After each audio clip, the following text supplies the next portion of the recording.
बिस्मिल्लाहिर्रहमानिर्रहीम। ये मेरा एक लेक्चर है ख़ासकर मेडिकल के स्टूडेंट्स के लिए, फ़िज़ियोथेरेपी, नर्सिंग और एमबीबीएस के जो न्यू कमर स्टूडेंट्स होते हैं उनके लिए, और सीनियर भी इससे फ़ायदा ले सकते हैं। इसका जो सब इन्वान है वो ये है कि paralysis and types of paralysis, फ़ालज और इसके अक़साम। फ़ालज के कितनी किस्में हैं, फ़ालज या पैरालिसिस जो है इसको इसके लिए जो वर्ड आता है वो आता है अल्जिया, प्लेजिया, सॉरी प्लेजिया। ठीक है, प्लेजिया मीन्स पैरालिसिस। ठीक है। अच्छा होगा अगर एक हाथ आपका किसी का पैरालाइज हो जाए, एक हाथ बिल्कुल काम नहीं कर रहा, जैसे मैंने यहाँ पे इस तस्वीर में इसको डार्क के पूरा मैंने एक स्केच बनाया हुआ है यहाँ पे, और एक हाथ को मैंने इसको मैंने डार्क किया हुआ है कलर दे के। ठीक है। तो ये एक हाथ पैरालाइज है, इसका मतलब ये है कि इसको कहते हैं मोनोप्लीजिया। एक हाथ अगर किसी का काम नहीं कर रहा किसी भी वजह से, वो उस डिटेल में अब इस वक्त हम नहीं जाते, तो इसको कहते हैं मोनोप्लीजिया।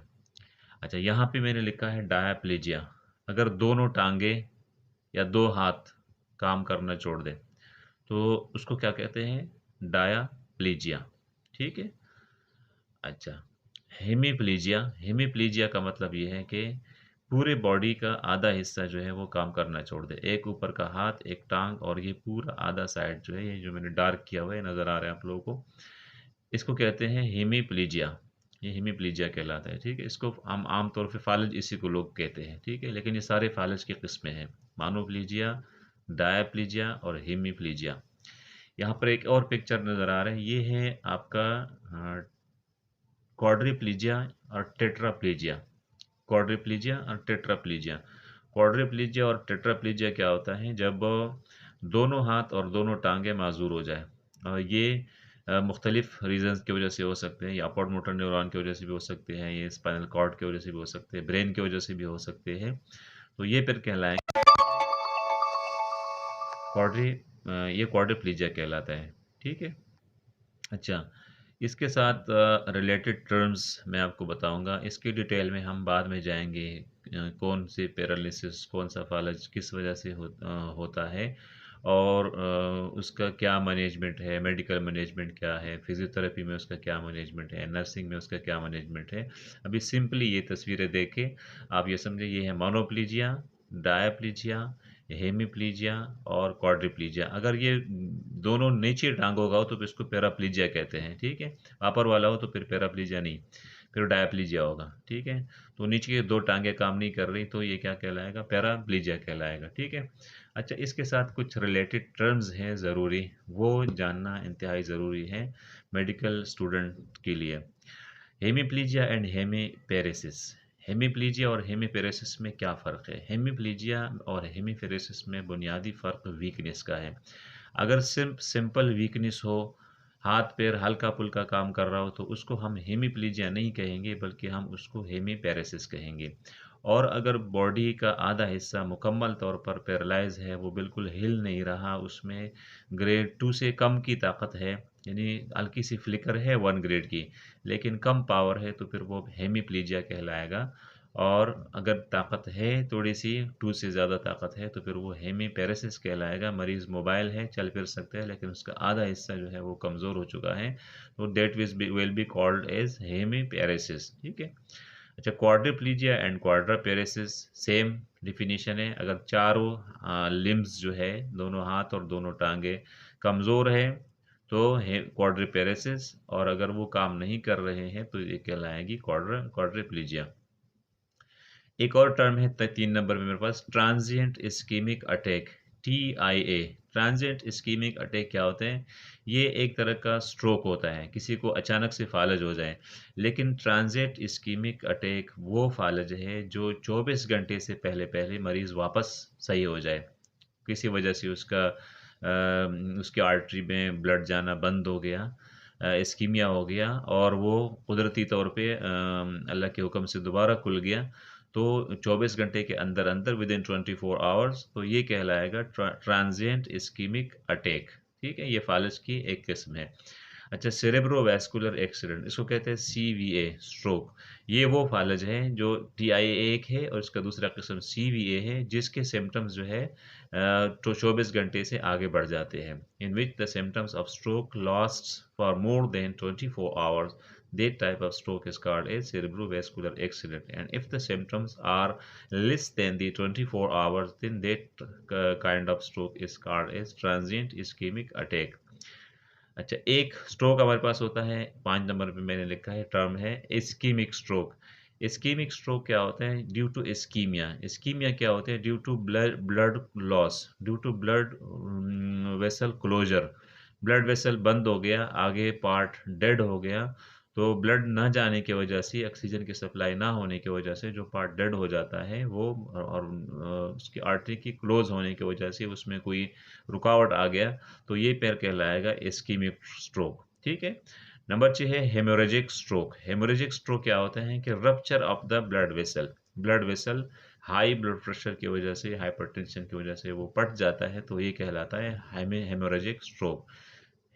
इस्कीमिक स्ट्रोक बहुत ज़्यादा है, इसकी परसेंटेज जो है ये तकरीबन है 80% तक, 80 टू 90% जो स्ट्रोक है वो है इस्कीमिक स्ट्रोक है, और 20% ऑफ स्ट्रोक जो है ये हेमरेजिक स्ट्रोक होता है। इस्कीमिक स्ट्रोक ज़्यादा होता है और हेमरेजिक स्ट्रोक जो है ये इतना ज़्यादा नहीं होता, ये कम होता है। अच्छा, थ्रोम्बस। थ्रोम्बस या प्लेग हमारे ब्लड वेसल्स के अंदर जो खून जा रहा होता है, इन ब्लड वेसल्स में ये मैं एक ब्लड वेसल ड्रा कर देता हूँ। यहाँ पर अंदर की तरफ ऐसे टुकड़े जो है वो डिपॉजिट होते रहते हैं। या आप इस फिगर को देखें, यहाँ पे ऐसे टुकड़े डिपॉजिट होते रहते हैं।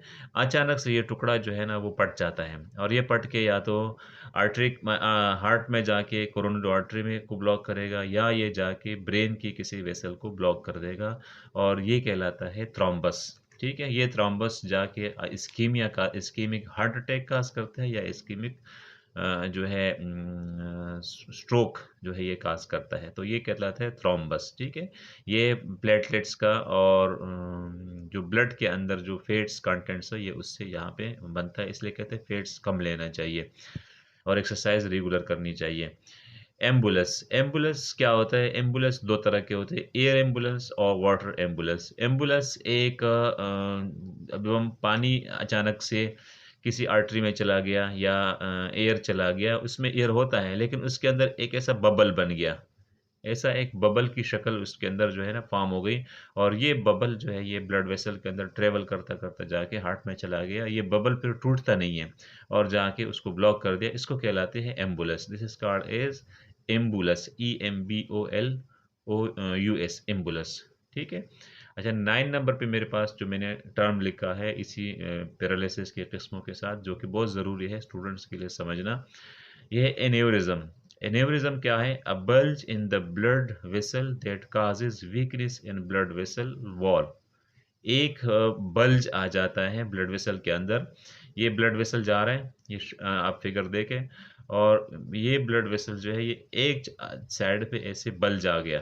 ठीक है, समझ रहे हैं? नॉर्मल ब्लड वेसल है और ये बल्ज आ गया, और ये ब्लड बल्ज के जगह पे जो है ना यहाँ पे वाल की थिनिंग होती है, वाल बिकम थिन, और ये ब्लड जो खासकर ये सब एरेक्नाइड एन्यूरिज्म होता है, ब्रेन के ब्लड वेसल्स में ये बहुत ज़्यादा होता है, और यहाँ पर बहुत ज़्यादा खतरा होता है हेमरेज का, टूटने का, और ये कहलाता है एन्यूरिज्म। तो ये एन्यूरिज्म की वजह से जो है ना स्ट्रोक हो जाता है, तो ये उसके काजेज में शामिल है। बहुत इंपॉर्टेंट टर्म है स्टूडेंट, एन्यूरिज्म। अच्छा, आखिरी मेरे पास 10 नंबर पे है हाइपरटेंशन। हाइपरटेंशन सब जानते हैं, high blood pressure. High blood pressure जो है, अगर हमारा सिस्टोलिक ब्लड प्रेशर 90 से ज़्यादा हो, और diastolic blood pressure diastolic blood pressure जो है 90 से ज़्यादा हो, और सिस्टोलिक ब्लड प्रेशर 140 से ज़्यादा हो, तो ये हाई ब्लड प्रेशर कहलाता है। इसके मुख्तलिफ रेंजेस होते हैं, ये हाइपरटेंशन कहलाता है, और ये हेमरेजिक स्ट्रोक का एक बहुत बड़ा काज है। ठीक है, तो ब्लड प्रेशर को मॉनिटर करते रहना चाहिए, और हाइपरटेंशन को स्टूडेंट्स के लिए समझना इंतहाई ज़रूरी है। 90 और 140 आम जो ब्लड प्रेशर है, नॉर्मल ब्लड प्रेशर है वो है 120, वो 80/120, 80 डायस्टोलिक है और 120 जो है ये सिस्टोलिक ब्लड प्रेशर है। तो ये जो थोड़ा बढ़ गया, खैर है कोई मसला नहीं, लेकिन 90 से ज़्यादा बढ़ गया और ये 140 से 120 से 140 भी चला गया अब ऊपर से, तो ये हाइपरटेंशन कहलाएगा। इसको डिनोट करते हैं हम लोग एचटीएन के साथ। तो उम्मीद है कि ये टर्म्स और ये जो मेरे स्केच है पैरालिसिस के मुख्तलिफ, ये आपको समझ आ चुके होंगे और ये स्टूडेंट्स को, मेडिकल स्टूडेंट्स को और नर्सिंग स्टूडेंट्स को और फिजियोथेरेपी के स्टूडेंट्स को ख़ास तौर पे फ़ायदा देगी। Thank you so much.